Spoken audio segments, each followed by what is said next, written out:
Octopath Traveler is a fantastic modern JRPG released in 2018 that is huge in scope and follows the stories of 8 different characters simultaneously scattered across the vast land of Orstera. Boasting a unique HD 2D graphic style, Octopath has a gorgeous aesthetic reminiscent of retro games that have a special place in our hearts. The retention of more classic gaming mechanics means that Octopath Traveler is not a game that you can easily breeze through by following waypoints, spamming the same button in battle, or not paying attention. The game requires patience, strategic thinking, exploration, investigation, and using the many game mechanics that have been implemented to your advantage. Without some guidance, it could be very easy to feel overwhelmed and lost, particularly if your brain is hardwired to the conveniences and hand-holding of contemporary games. But these tips will serve to help you on your epic adventure. Hello, I'm Heather at Amalgamingle, and here are 5 things I wish I knew before playing Octopath Traveler.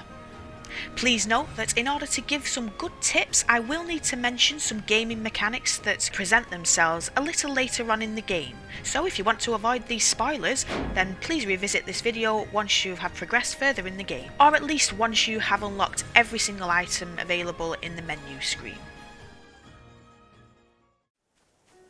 When it comes to side questing, Octopath Traveler wants you to figure things out on your own, explore, speak to people, and pay attention to what's going on. Sometimes remembering what an NPC has said can mean the difference between finishing a quest quickly and spending ages roaming around completely clueless as to what to do and where to go. So, speaking to NPCs and actually paying attention to what they say is very important. Octopath Traveler's side quests are in fact pretty straightforward, despite the inability to select a side quest as active and simply follow a waypoint to your destination.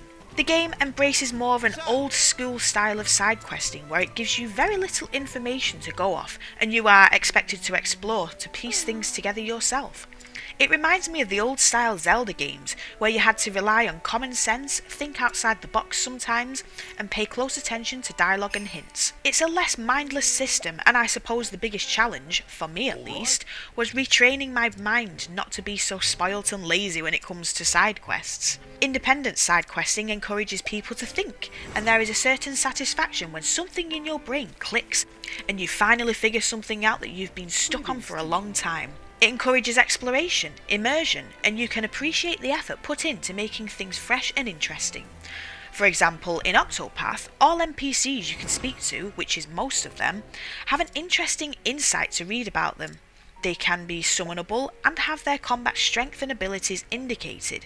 They even have their age specified. To be fair, the side quests are normally quite straightforward in Octopath and can be completed by either giving items, investigating and or using other characters' path actions, which brings me nicely to my next tip. There are 8 recruitable party members in this game, and each have a path action they can perform which pops up when approaching NPCs. Path actions are a mechanic in Octopath which allow characters to interact with NPCs in different ways, and they are very enjoyable to complete. The provoke and challenge dueling actions of Hannet and Alberic allow you to challenge NPCs in battle, which is useful when you want to enter a building they are guarding, and you can get XP from winning. The steal and purchase path actions of Therion and Tressa let you acquire items from NPCs in different ways.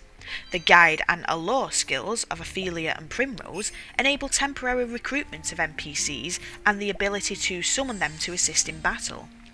And finally, Alfyn and Cyrus's investigative skills of Inquire and Scrutinize not only reveal sometimes crucial information about NPCs or a situation, but it also reveals hidden items which then appear as blue collectible twinkles close by.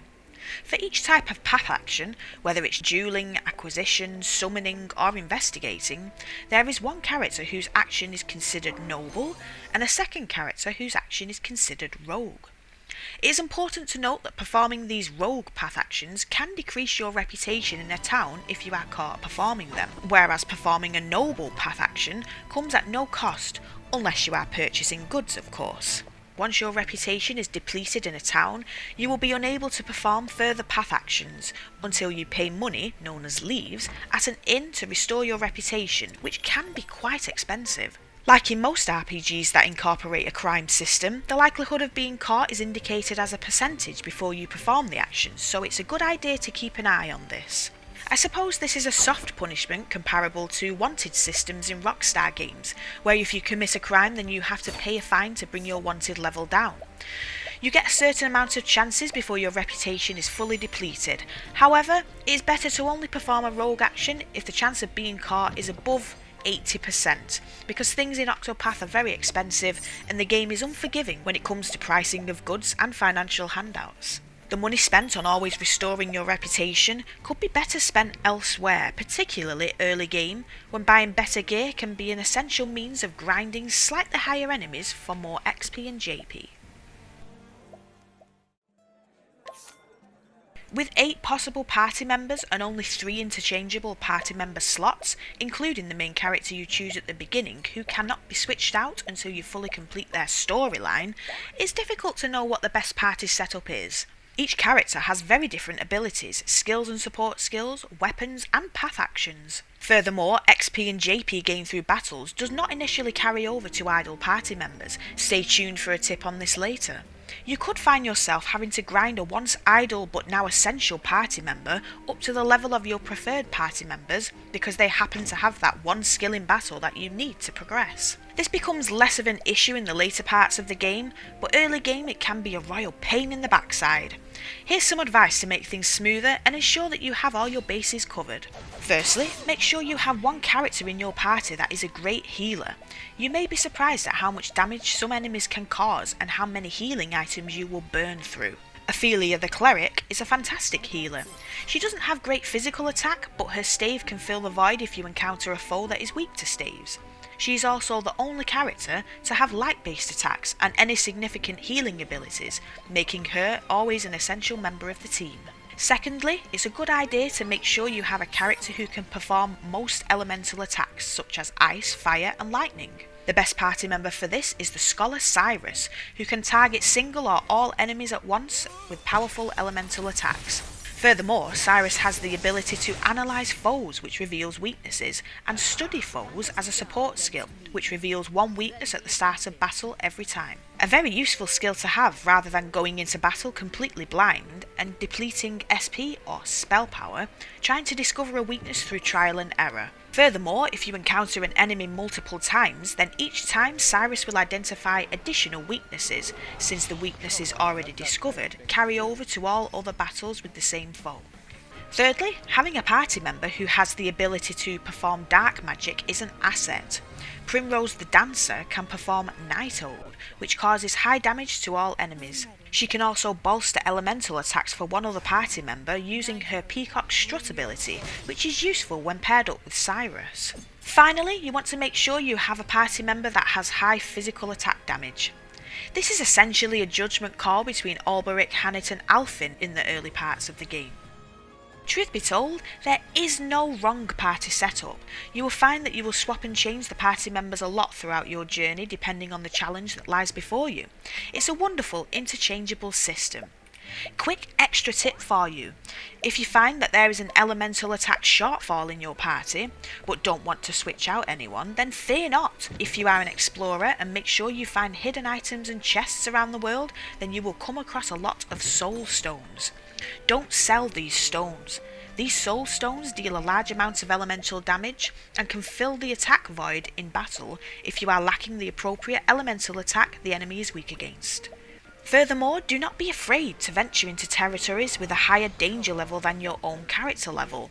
You can flee battles, and as long as you save the game regularly when venturing into these areas and equip support skills that reduce the amount of random encounters, then it's definitely worth exploring these areas for the loot. This next tip is very important and does relate to my previous tip when it comes to party setup. Starting job shrines are dotted around the world and they allow you to give a character a secondary job. This means that they can have 2 different character classes at once, which is a game changer. Locating these shrines can allow you to fill any battle ability shortfalls by giving your preferred characters a secondary job that best complements them. Personally, I prefer to assign secondary jobs to characters based on their existing wheelhouse and path action. For example, I always assign Cyrus the Apothecary job because his path action is interchangeable with Alfin's and vice versa. Naturally, there are 8 starter job shrines to discover to represent all 8 character classes or jobs. These secondary jobs can be assigned to different party members, but of course there are variations that work better than others. The best advice I can give with the shrines is to just be mindful of who you assign the secondary job to and make sure that all jobs are represented in your party. There are also 4 advanced job shrines, but I won't go into detail with those since these are beginner's tips, and that is introduced quite far into the game. So really, in order to get the best party setup, you need to eventually discover all of these shrines and tailor your party members to suit your playstyle. Like most open and semi-open games, it is a good idea to explore every nook and cranny of the world. Octopath Traveler is a very big game and there are several mandatory and optional dungeons to explore that can be great for finding loot, secrets and grinding XP and JP. For those that don't know, JP means job points, which can be used to acquire new skills for your party members. The best way to farm XP, especially early game, is through battling Kates.